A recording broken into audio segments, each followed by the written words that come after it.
ಕಾಂಗ್ರೆಸ್ನಲ್ಲಿ ಸದ್ಯ ಮೂವರು ಉಪಮುಖ್ಯಮಂತ್ರಿಗಳ ವಿಚಾರ ಮುನ್ನೆಲೆಗೆ ಬರ್ತಾ ಇದೆ. ಆದರೆ ಆ ಸಭೆಯಲ್ಲಿ ಭಾಗಿಯಾದಂಥ ಡಾಕ್ಟರ್ ಜಿ ಪರಮೇಶ್ವರ್ ಗೃಹ ಸಚಿವರು ಅದನ್ನು ಅಲ್ಲಗೆಳೆದಿದ್ದಾರೆ. ಇದು ಕೇವಲ ಗಾಳಿ ಸುದ್ದಿ ಅಂತ ಹೇಳಿದ್ದಾರೆ. KN ರಾಜಣ್ಣ ಅವರ ಅಭಿಪ್ರಾಯ ಹೇಳಿದ್ದಾರಷ್ಟೇ. ಲೋಕಸಭಾ ಚುನಾವಣೆ ಸಚಿವರಿಗೆ ಟಿಕೆಟ್ ವಿಚಾರಕ್ಕೆ ಸಂಬಂಧಿಸಿದಂತೆಯೂ ಕೂಡ ಅವರು ಮಾತನಾಡಿದ್ದಾರೆ.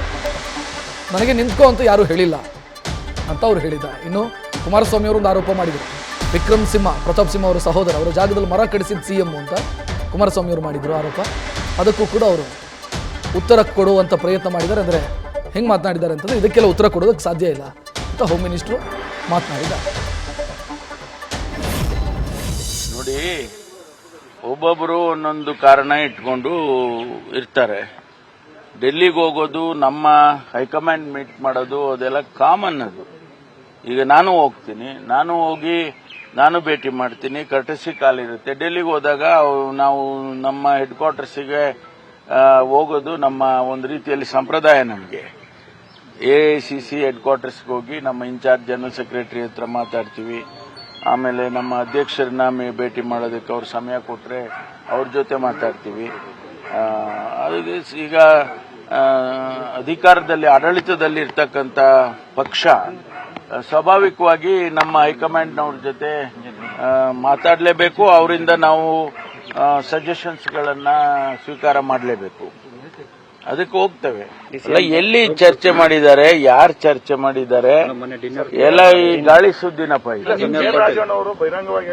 ಅವರು ಹೇಳಿದ ಹೇಳಿಕೆಗಳು ಕೊಡ್ತಾ ಇರ್ತಾರೆ.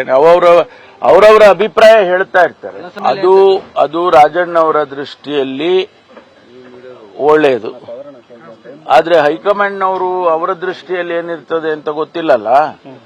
ಅವ್ರ ದೃಷ್ಟಿನಲ್ಲಿ 3 ಜನ ಡೆಪ್ಟಿ CM ಮಾಡಿದ್ರೆ ಅಥವಾ ಇನ್ನೂ ಹೆಚ್ಚು ಮಾಡಿದ್ರೆ, ಲೋಕಸಭೆಯಲ್ಲಿ ಹೆಚ್ಚು ಸೀಟ್ ಗೆದ್ದಿದ್ದೇವೆ ಅನ್ನೋದಾದ್ರೆ ಅವ್ರು ಮಾಡೇ ಮಾಡ್ತಾರೆ. ನಿಮ್ಮ ಅಭಿಪ್ರಾಯ ಸರ್? ನನ್ನ ಅಭಿಪ್ರಾಯ ಏನು, ನಾನೇನು ಹೇಳೇ ಇಲ್ವಲ್ಲ ನಿಮ್ಗೆ. ನನ್ನ ಅಭಿಪ್ರಾಯ ಹೈಕಮಾಂಡ್ ಅಭಿಪ್ರಾಯ. ಹೈಕಮಾಂಡ್ ಗೊತ್ತಿಲ್ಲಪ್ಪ, ಇನ್ನು ಯಾರನ್ನು ನಿಂತ್ಕೊಂತ ಯಾರು ಹೇಳೇ ಇಲ್ಲಲ್ಲ. ಈಗ ನನ್ಗೆ ಕೋಲಾರಕ್ಕೆ ಹೆಸರು ಹಾಕಿದ್ರಿ ನೀವು, ಮಾಧ್ಯಮದಲ್ಲಿ ಕೋಲಾರಕ್ಕೆ ನನ್ನ ಹೆಸರು ಕೂಡ ಹಾಕಿದ್ರಿ. ನನಗೆ ಯಾರು ಹೇಳೇ ಇಲ್ವಲ್ಲ ನಿಂತ್ಕೊಂತ ನನ್ಗೆ ಹೇಳಿದ್ಮೇಲೆ ನಾನು ಹೌದು ತೀರ್ಮಾನ ಮಾಡ್ತೀನಿ. ಹೌದು ನಿಂತ್ಕೋಬಹುದಾ, ನಿಂತ್ಕೊಳ್ಳೋಕ್ಕಾಗತ್ತಾ, ನಿಂತ್ಕೊಳ್ಳೋಕ್ಕಾಗೋದಿಲ್ವಾ, ಅದು ನನ್ನ ವೈಯಕ್ತಿಕ ವಿಚಾರ. ಅದು ಆದ್ರೆ ಯಾರು ಹೇಳಲೇ ಇಲ್ಲ ಇನ್ನು. ಹೈಕಮಾಂಡ್ ಆ ತರ ಯಾರತಿ ಏನಿಲ್ಲ. ಒಂದು ವೇಳೆ ಆ ರೀತಿ ಮಾಡಿದ್ರೆ ನಿಂತ್ಕೊಳ್ಳೋರು ನಿಂತ್ಕೊಳ್ತಾರೆ, ನಿಂತ್ಕೊಳ್ದಕ್ಕಾಗದೇ ಇರೋರು ಬೇಡ ನಮ್ಗೆ ಅಂತ ಹೇಳ್ತಾರೆ. ಇನ್ನೂ ಕೂಡ ಅಂಥದ್ದು ಯಾವುದು ಚರ್ಚೆ ಆಗಿಲ್ಲ ನನಗೆ ಗೊತ್ತಿದ್ದಾಗೆ. ಗಂಭೀರ ಆರೋಪ ಮಾಡಿದ್ದಾರೆ ಸರ್. ಮುಖ್ಯಮಂತ್ರಿಗಳು ಅಧಿಕಾರಿಗಳಿಗೆ ಹೇಳಿದಾರಂತೆ ಫೋನ್ ಮಾಡಿ, ಮರಗಳು ವಿಕ್ರಮ್ ಸಿಂಹ ಅವ್ರ ಜಮೀನಲ್ಲೇ ಹಾಕಿ ಅಂತ. ಹಾಗಾಗಿ ಅವ್ರ ಜಮೀನಲ್ಲಿ ಮರಗಳು ಪತ್ತೆಯಾಗಿದ್ದಾವೆ ಅಂತ ನಿನ್ನೆ ಕುಮಾರಸ್ವಾಮಿ ಗಂಭೀರ ದಿನಕ್ಕೊಂದೊಂದು ಹೇಳ್ತಾ ಇರ್ತಾರೆ ಕುಮಾರಸ್ವಾಮಿ ಅವರು. ಯಾಕೆಂದ್ರೆ ಅವರು ಬಹಳ ಇಂಥದ್ದನ್ನೆಲ್ಲ ಬಹಳ ಹತ್ತಿರದಿಂದ ಗಮನಿಸ್ತಾರೆ ಅಂತ ಅನ್ಕೊಳ್ತೀನಿ. ಹಾಗಾಗಿ ದಿನ ಒಂದೊಂದು ಹೇಳ್ತಾ ಇರ್ತಾರೆ.